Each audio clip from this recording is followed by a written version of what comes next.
Today we have Phil Eklund, the founder of Sierra Madre Games. We're excited to have him here, learn more about his games. So Phil, welcome to the show.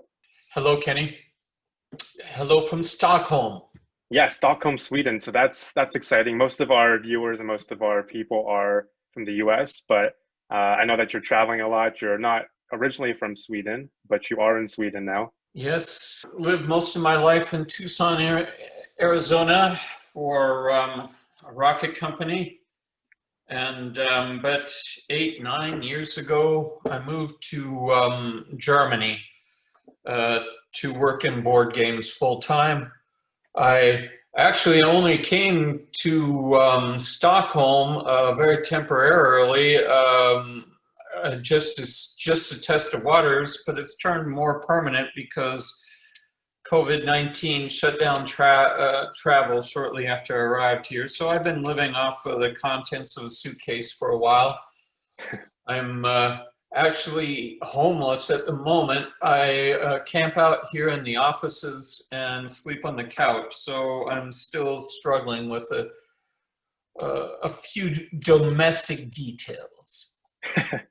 Yeah, I mean that's crazy. I mean, lots of things have changed, and with all the restrictions going on now. So I'm sorry that affected you, but it sounds like you're making the most of it nonetheless. Sure. Of course, a lot of people have been affected a lot more than me, so I have no basis for complaint.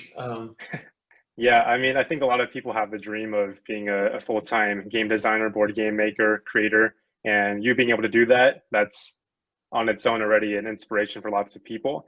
I'm curious though, you mentioned that you moved to Germany to do this. How did that all come to be a full-time designer or a full-time creator? Well, for one thing, there was a woman involved, a German citizen who I met in New Zealand, and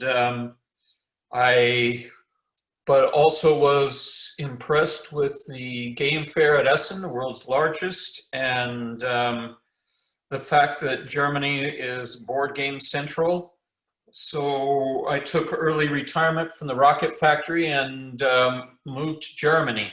I struggled with many aspects like learning German and other things, and but ultimately, somehow or another, managed to gain some following and some niche popularity, and and this is what I'm doing, and I had a really good time, and I'm still having a very good time here in Sweden.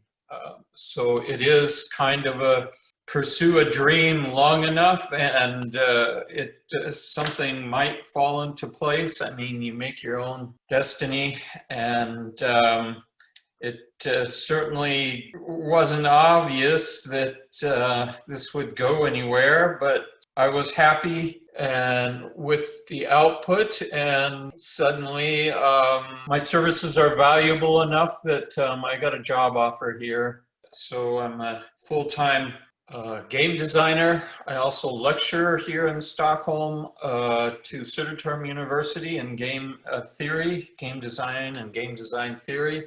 Have the pleasure of seeing my products produced. We just got mass production samples for High Frontier, 4th edition, and also something for PAX Renaissance, BIOS Origins, a new game my partners design, PAX Viking, and I'm working on a new game in the BIOS series, BIOS Mesofauna, and there's many people eager to try their hand at playtesting and iconography and the like, so it's very, very satisfying to see a plan come together. Yeah, I'm sure. I know that you've had lots of successful games, lots of games that people, adore, have lots of following from. And I'm curious, how did you found Sierra Madre Games? How did that become to be? And how did it become what it is today, the successful creator of many different games? I just always was fascinated with tinkering with games, which I enjoyed a lot more than playing them even. But I even in grade school, I came out with games of my own design, which I shared with my friends, photocopied. I remember a game on Star Trek and the like. But when my son Matthew was also interested in games, it seemed like it was possible to go into business and start producing games, small time, desktop published versions of games. And I did Lords of the Sierra Madre, I did Insecta, and I did Rocket Flight, were very early examples of this genre. Done only to satisfy me, not really for an audience or mainstream gamers or any gamers at all, just the sort of games that fascinated me, the sort of things I wanted to simulate and try to see what would happen if they were simulated, and or if they were even simulatable. And then I wasn't even sure what would happen if players would try them. I don't know, because there were enough of a sandbox that it could go any direction. So it was fascinating to me just to see which direction they would run. And so I really took a lot of enjoyment at trying to see and guess how what ways the gamers would find, because there was no set path, and I didn't know myself which way was the best. And so it was always interesting to see how the rubber met the road in these regards. It sounds like it worked out pretty well too, seeing as how lots of these games have huge followings. So that's really great to see that following your own passion and following what you liked turned out to be what others liked as well. Yes, I think I officially incorporated in 1992, but I had been making games and giving them away or even selling them small scale for 10 years before that. My son Matthew was every step of the way my most ardent play tester, and he's still, well, now of course he's a game designer of his own, and I'm in awe of some of his products as well. But this was, I have to credit him for a major part. The inspiration for starting the company, for trying to do it further and more, eventually retiring as an aerospace engineer and becoming a full-time designer. So I'm curious, what are your two favorite games that you've created? Well, I'm sort of the most proud of the BIOS Origins, which is a culmination of the BIOS trilogy and covering just about everything that I could think of that distinguishes humans from the other animals. Because the BIOS trilogy starts with the origins of life, and it picks up in BIOS Origins to a point in history where humans began to diverge from other animals. I wanted to know everything about this transition, all the theories of it, and how we got to where we are today and what was important about it. And so I crammed a lot of ideas into this game. Hugh Manker, who's my boss now, was my partner in this particular odyssey of creation. And we bickered quite a bit about the details. And there are some quizzical things about it, but nevertheless, it turned out really well. So I really like BIOS Origins, and High Frontier is still, I'm just coming out with High Frontier 4, and it's sort of made my name as a game designer. And I can remember the aha moment when I thought, okay, I really want to simulate rocket travel in the near future. And I said, well, yeah, it looks like, as far as propellant is concerned, this is going to be the critical issue for any rocket travel, and water commonly available, well, at least in various spots in the solar system. A friend of mine had just come out with a book about water in the solar system, and where to find it. I had been working with the Lunar and Planetary Laboratory in Tucson, Arizona, which had Delta V maps, which are like a perfect thing for travel in the solar system.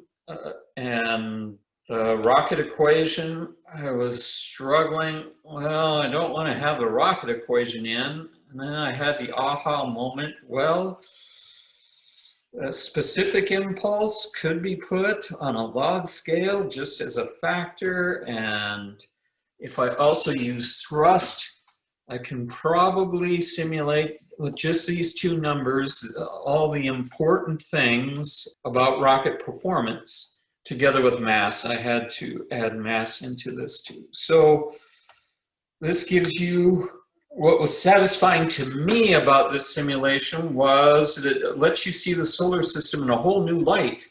Lets you see it, things that don't look close become suddenly much closer, and things that are farther away because they're out of the ecliptic, or their orbit matching is difficult, sometimes gets farther away. And so I didn't know, it wasn't obvious from studying Delta V maps where to go, where were the good places to go in the solar system to get rocket propellant, to start factories and the like.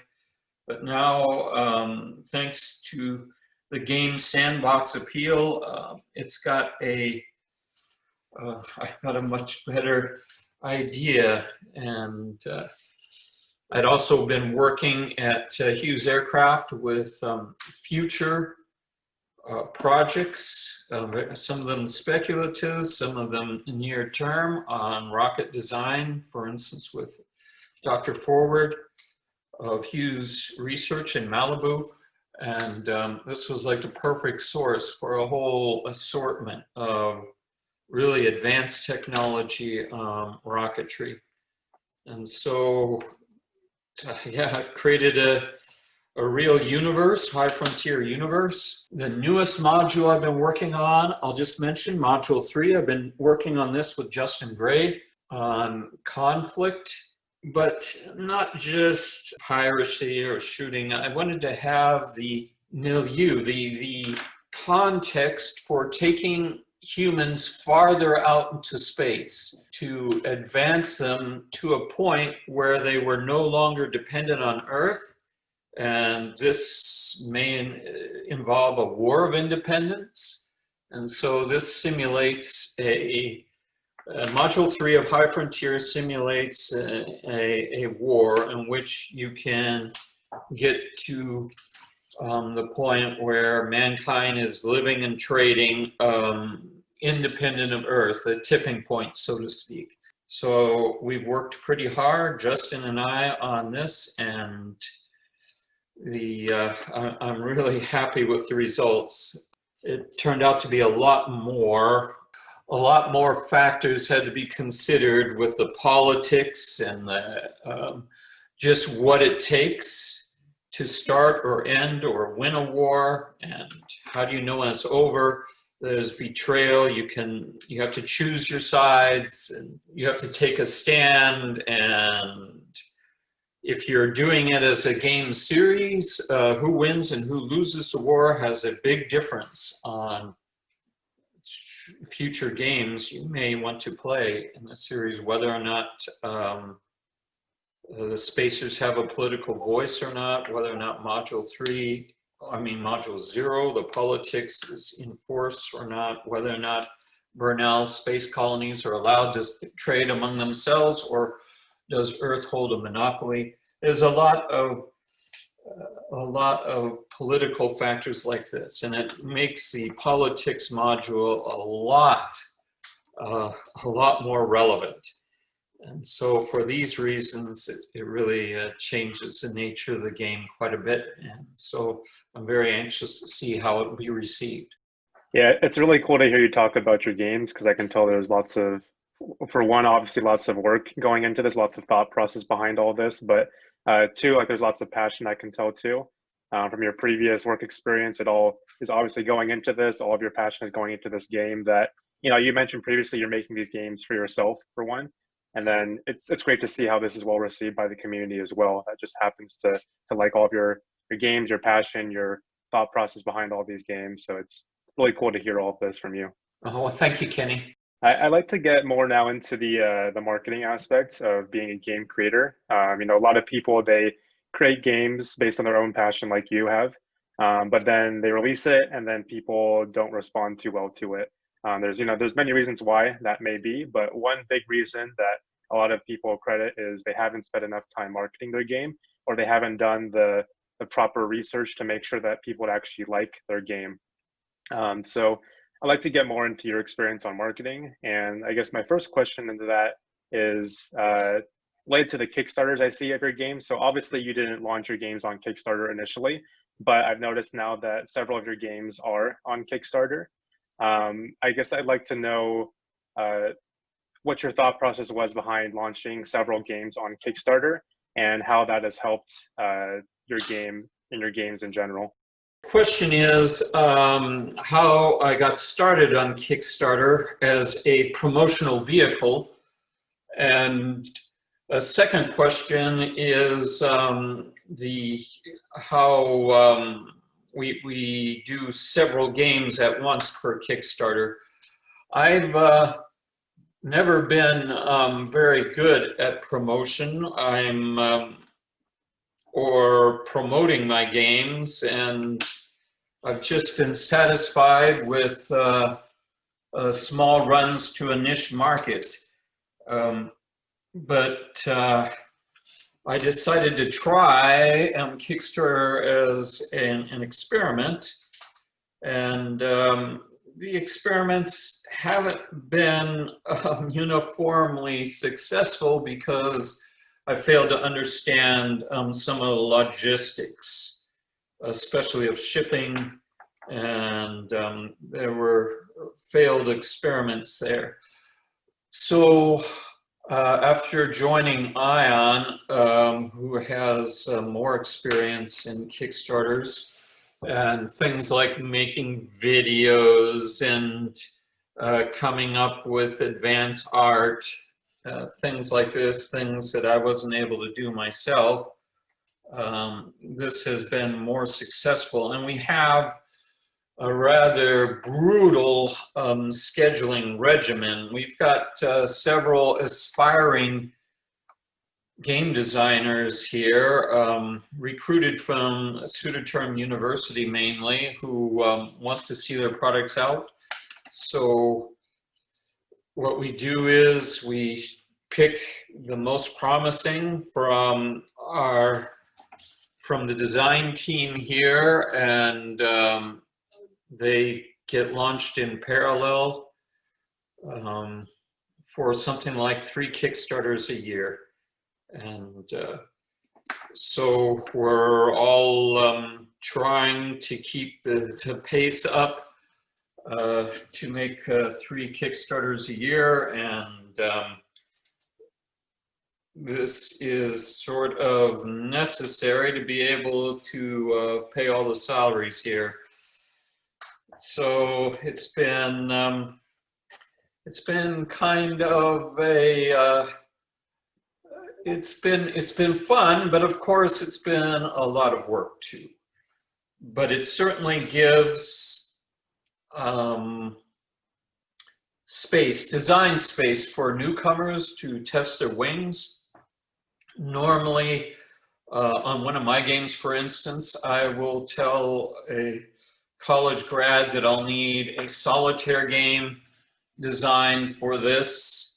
I'm not so great at solitaire or co-ops or designing bots, things like this. So I offload that, and then they go running off and they come up to me and I say, no, you did exactly what I told you to. This is all wrong. So, but they don't get discouraged and they come back, and so by this means, game designers are born. And, we can teach each other something we didn't know. Yeah, that's really cool how your company, nourishes and fosters these new game designers to, create their own games and to get the experience from, the people on your team that do have more experience. So that's really cool to hear that. Um, I was curious based on that. Do you have any advice or uh, just any advice, general advice for new game creators on that want to create their own game and want to be successful like you have with your business? I can say that I was publishing games in 1979. I had a game on insects that I was at the insect zoo. I ran the insect zoo. I didn't run it. I was a volunteer at the insect zoo for a while. I convinced the owner to sell a few of my games just in Ziplocs about insects. And we sold a few of those. But it was certainly 10 years before I incorporated, and then another 10 years before, no, another 18 years or so before I was working at full time, something other than just a weekend hobby. And so nowadays, with the sort of technology that I didn't have back then in programs such as InDesign and Adobe Illustrator, which is our staple right now, and digital copies such as Tabletop Simulator and Vassal, also technologies I didn't have then for playtesting, the possibility of apps. You can probably get into it much faster than I did, so my advice is probably hopelessly outdated. But I can say now, if you were to freeze time, the technology necessary in order to publish, going through China, for instance, is working with Adobe products such as InDesign and Illustrator, and you should master those programs. And of course, the digital programs that I mentioned earlier, you should learn something about programming them too, because you'll need lots of playtesting. And of course, this is a promotional thing too, obviously. Now, there are also promotional things for Kickstarter, things like videos and things like this. And I'm hopelessly inadequate to talk about those. I don't do them, but these are other aspects that you'll probably need in order to get the hype going. One more thing that I'll mention, and I say this in my class, you have to find an identity for yourself, something to distinguish yourself, something that you believe in, something that can possibly distinguish you from your pack, from the other game designers as your unique signature. And I have my own views, which are sort of integrated throughout the whole game. I have my own publication presentation, which includes a lot of fluff, text on the cards, a lot of footnotes in the rules, trying to tie